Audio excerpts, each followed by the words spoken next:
Tag was with them last year in Baltimore. He's up with the Giants right now, but he was there. So he gave me the 411 and gave me that Coach Monken is a real one. He's genuine. Okay. He's straight up, good coach, old school principles. And Shedeur said, Dad, this cat is a lot like you. Like he coached with that tenaciousness, and he ain't playing. Like he gonna call it like he see it. And people, made a big deal out of it, man. And I thought that was crazy because if I go here to the Broncos to see Coach Payton, which is my dog, which is my partner, he's gonna come over and holler at me. We're gonna hug. We're gonna embrace. It's gonna be. If I go to the Cowboys complex, how it's gonna be? The team that I didn't play for, whatever complex I go to, it's gonna be because I played the game at an extremely high level. This ain't got nothing to do with my kid. Right. I mean, Coach Monken, opened his heart, his office, and my son and I and Sam, we went on in there and we chopped it up. We barely got to talk about Shedeur. We just talked ball. We just talked life. We just talked some wonderful things, which were pleasant. Forget that. As of late July 2026, Caitlin Clark sits one technical foul away from a mandatory suspension. And the story of how she got there says as much about the WNBA's growing pains as it does about her temperament.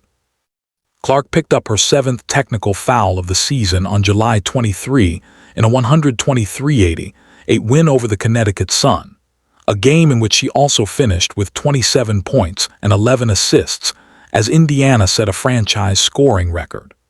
The technical came from a heated exchange with Sun guard Sanya Rivers late in the 3rd quarter, and it left Clark exactly one foul from the league's suspension threshold. Asked afterward whether a suspension felt inevitable, Clark said she couldn't predict the future and joked that reporters should consult a Magic 8 ball instead. Sports Illustrated. Her coach, Stephanie White, has spent much of the season walking a careful line in public, encouraging Clark's competitiveness while acknowledging the real cost of it. After the Sun game, White said Clark needs to be smart going forward so she can stay available to her team, something White has stressed all season, though she didn't rule out the possibility of Clark eventually missing time. Sports Illustrated pressed on whether she'd need to change her own coaching approach to help Clark avoid an 8th technical. White said anybody who thinks she has a plan to be strategic about technical fouls is crazy. Sportsky to her point was that Clark has to manage this herself.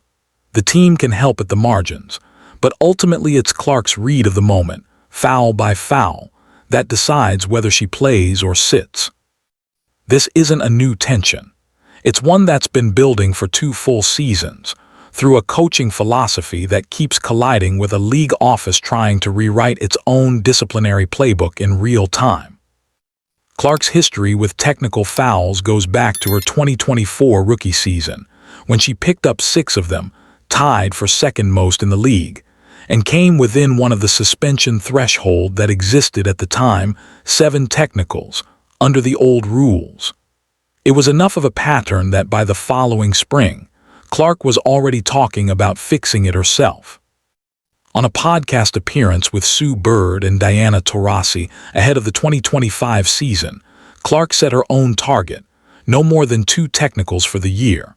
Taurasi, who led the league in technical fouls 9 times in her career, set the over-under at 4.5 and bet the over. Clark took the under, telling Bird and Taurasi she'd already informed White that she planned to keep it to 2. Fox News, she also pushed back on the idea that all of her past technicals reflected poorly on her temperament. She pointed out that 2 of her rookie-year technicals came from incidentally hitting the basket stanchion and another player in the eye, not from arguing with officials. Fox News. White, for her part, called the 2 technical goal a good one, while acknowledging the balancing act it represented. Clark's competitive edge is part of what makes her the player she is, and White didn't want to coach that out of her, even while hopping to channel it in ways that wouldn't cost the team. The 2025 season didn't go quite according to plan. Clark battled a groin injury that sidelined her for stretches, and during one of those absences, a blowout win over the Las Vegas Aces where Indiana was up 23 points in the 4th quarter, it was actually White who picked up a technical, arguing a call from the bench. Clark, watching from the sideline in street clothes, jumped up clapping and mouthed an expletive in celebration. Afterward, White joked that Clark had offered to cover the fine, saying Clark told her she'd got me and had earned a bonus. Sports Illustrated it was a lighter moment, but it captured something real. Technical fouls had become an ongoing subplot around this team, coach and star alike, well before this season's numbers got serious. Later that year, a chippier on-court incident showed the other side of that dynamic. In a win over Connecticut, Clark was called for a technical after being hit in the face by one Sun player and knocked down by another. White didn't let Clark field the officiating questions afterward. She intercepted them herself and delivered an extended critique of the refereeing, arguing the league as a whole hadn't kept pace with the players' improvement. It was an early sign that Indiana's frustration with officiating wasn't only about Clark's temper. It was about whether the calls around her were fair to begin with. Going into the 2026 season, the WNBA overhauled its entire discipline system as part of a new collective bargaining agreement that also brought dramatically higher player salaries. The league minimum jumped to roughly $270,000 in 2026, about 4 times the prior year's minimum. Fines went up alongside the raises, though at a slower rate. Under the new schedule, a player's first 3 technical fouls of the regular season cost $500 each, up from $200 the year before. The 4th through 7th technicals run $1,000 apiece. An 8th technical brings a $1,500 fine, and for the first time, an automatic 1-game suspension, with a further suspension triggered every 2 technicals after that. Playoff rules are stricter still, with the count resetting but escalating faster toward a suspension. The league also overhauled its flagrant foul penalties into a point system, with each flagrant point now costing $500, up from $200, and an automatic 1-game suspension at 4 points. Minnesota Lynx coach Cheryl Reeve, who'd absorbed a record fine under the old system, came out publicly in favor of the new one, saying she wanted the game to have more freedom of movement and not be marred by unnecessary physical contact. The league framed all of this as a response to 2 full seasons in which physicality and inconsistent officiating had become one of the WNBA's most persistent storylines. One that had followed This is one of the greatest football players that has ever existed in every league that he has ever played in. So everybody that is around ball holds Prime in a different category. I think it is fascinating, though, the immediate response to Prime being there. And because his son is competing for the job, that there's a negative that comes from it. I hate to break it to you. Deion's going to be welcome in any training camp. Go ahead. That's also people that don't know Prime. Prime is positivity. Prime is inspirational. Prime is motivational. You want that guy around every team. He knows how to lift up people. To me, zero issue. I think he should be there more than he is. And into the following offseason, with coaches and Commissioner Kathy Engelbert both acknowledging something needed to change. That backdrop matters because the fine hikes didn't happen in a vacuum. They happened against a season that was about to test the new system almost immediately, and Clark was at the center of it. The moment most directly responsible for this year's officiating debate wasn't a disputed technical foul. It was a missed flagrant. On June 24, during a loose ball scramble against the Phoenix Mercury, Mercury forward Alyssa Thomas struck Clark in the throat. Officials reviewed the play in real time and didn't call a flagrant foul at all. It was only afterward, once slow-motion replay made clear that Thomas's closed fist had connected with Clark's throat, SportsGrid, that the league reversed course. In what reporting described as an unprecedented after-the-fact reversal, upgrading the play to a flagrant 2 and suspending Thomas for Phoenix's next game. Clark didn't speak publicly about it for days. When she finally did, on July 3, she was direct about believing officials had gotten the call wrong in the moment, but she also made a point of defending Thomas and her teammates against the backlash they'd received. Clark said the league needs to start treating its referees like full-time employees and do far more to protect players. She was careful to frame it as a systemic issue rather than a personal grievance. Clark called it a discussion that's been going on for 3 years and said the league needs to do a better job protecting the people in it. Pressed further on what better would look like, she was specific: pay officials like full-time employees. She also pointed to instant replay technology as an area the league could invest in to help officials get calls like the Thomas play right in real time rather than after the fact. Her comments landed inside a broader, uglier context.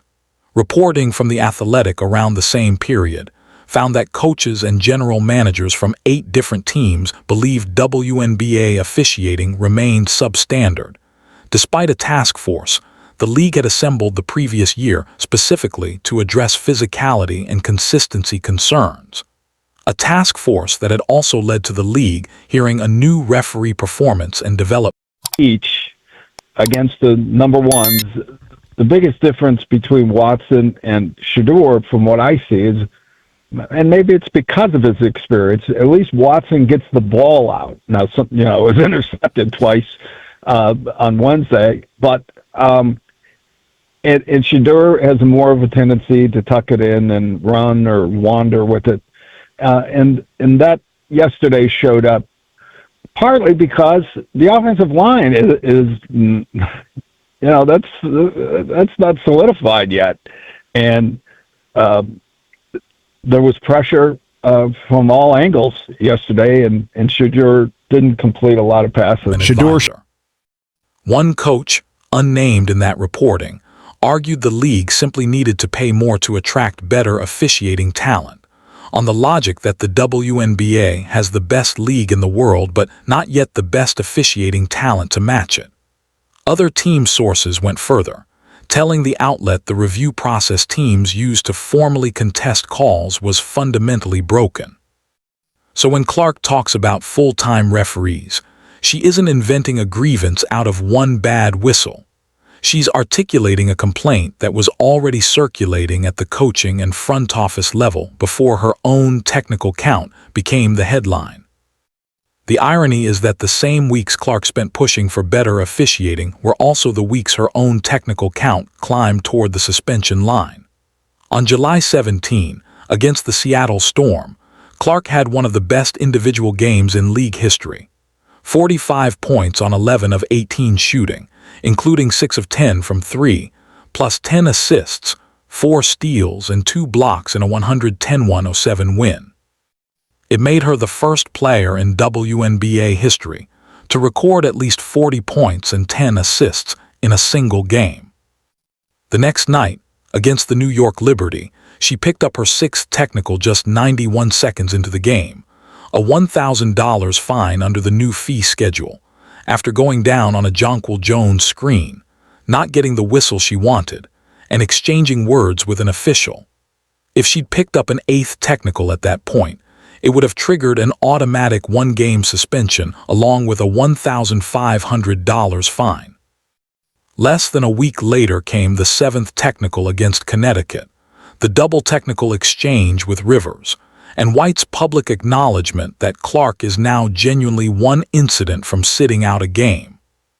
For context on what that 8th technical actually looks like in practice, Angel Reese, who has run a similar technical foul pace to Clark over the past 2 seasons, was automatically suspended 1 game in 2025 after reaching her 8th technical foul with less than a minute left in the second quarter of a game against Connecticut.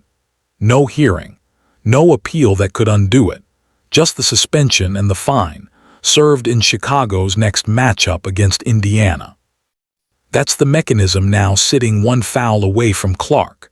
Not a review process she can argue her way out of, but an automatic trigger the moment the whistle blows. The competitive stakes of an eventual suspension are straightforward. Clark has been Indiana's offensive engine all season, and her minutes and shot volume anchor a fever team fighting for playoff position in a conference that's gotten tighter as the season has worn on. Losing her for even 1 game, in a stretch where every result affects seeding, is not a trivial cost, and it's a cost that would fall on a roster that hasn't had to build extensive contingency plans around her absence in high-leverage moments. There's also a business dimension that's been part of the WNBA's calculus all season, whether or not the league says so directly. Clark's games have driven attendance and television numbers well beyond league norms since her rookie year, and the same media attention that turned her 45-point night into a historic milestone is the same attention that turns every subsequent technical into a countdown story. A suspension wouldn't just cost Indiana a player. It would cost the league one of its most reliable draws on whatever night it happened to land. None of that is an argument that Clark should be exempt from technical fouls she's actually earned. Even White, her own coach, has stopped short of defending every call. Her point after the Sun game was about awareness and self-management, not about the officiating being wrong. What Clark and others around the league have argued instead is narrower and more structural, that a league moving to full-time, better compensated officiating with better replay tools would produce more consistent calls in the first place, which would make moments like the Miss Thomas foul, and by extension, some of the technicals that followed a season of players and coaches feeling like the whistle was inconsistent, less likely to happen at all. Nothing about this is resolved.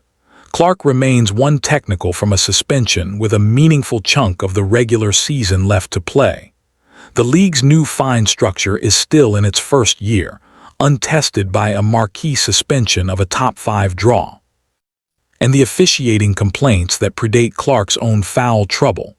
The coaches quoted anonymously to The Athletic, the task force that hasn't quieted the criticism, Clark's own repeated public comments about full-time referees, haven't gone away just because her technical count has become the more visible storyline. What's clear is that this season has turned into a genuine test case for the WNBA's new disciplinary framework, playing out in real time around its most watched player. Whether the league treats Clark's push for full-time officiating as a serious policy conversation, or simply keeps processing the fines as they come, is likely to keep shaping how this story is read for the rest of the year, regardless of whether that 8th technical ever actually arrives. Don't forget to subscribe and turn on the notification bell so you never miss a video.